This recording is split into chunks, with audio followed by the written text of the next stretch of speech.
Amazon has dealt with counterfeit products on its site for years, and now Engadget reports it's opening a counterfeit crimes unit to tackle the issue.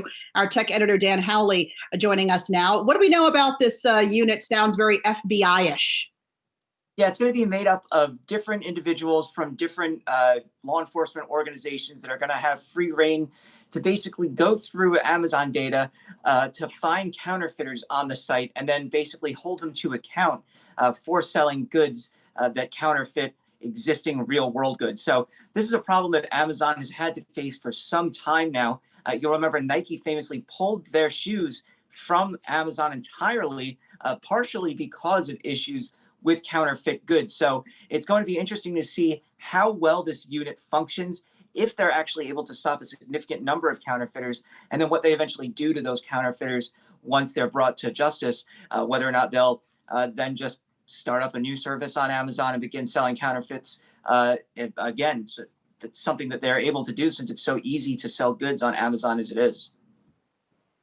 Dan, what does this mean to the bottom line of Nike, but also luxury companies? This is absolutely going to help the bottom line for companies like that. I mean, anybody that's taking a hit because of counterfeit goods through Amazon obviously has to be ecstatic about this. And you have to imagine that Amazon has been facing enough pressure from groups seeing their goods counterfeited on the website. I mean, this is going to sound silly, but I have a lint roller, and it's basically, it's called a chom. And it's for getting a dog hair or cat hair off your couch. But that person complained to Amazon because there were counterfeits of their product on the site, and it was damaging their bottom line significantly. So there are large luxury sellers who need this, as well as smaller sellers that need this, and it's good to see Amazon making a move. Okay, so there's also some Amazon news outside of this today. They're launching a new tool to help AWS customers build apps for their business. What's that about? And should Google and Microsoft be worried about it? Yeah, this is called AWS Honeycode, and basically it's supposed to be a no-code, low-code, a way to make apps for individual businesses. If you have people that are, potentially 10 individuals or lower, you can get this service for free. More, you're going to have to pay.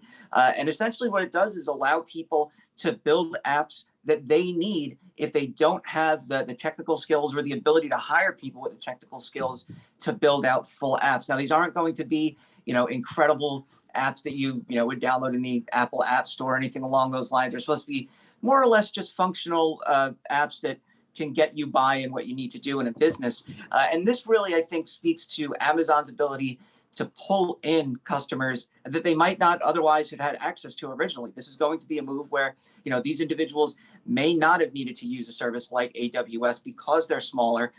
They don't need to hire huge armies of developers to build out super robust apps that are then supported by AWS. They just need a smaller app for themselves. But this still gets those customers into Amazon's ecosystem. And I think that's something that they're going to approach smartly by doing this. Hey investors, Zach Guzman here. Are you interested in learning more about the markets and getting the latest financial news? Well, then click right here to subscribe to our Yahoo Finance YouTube channel.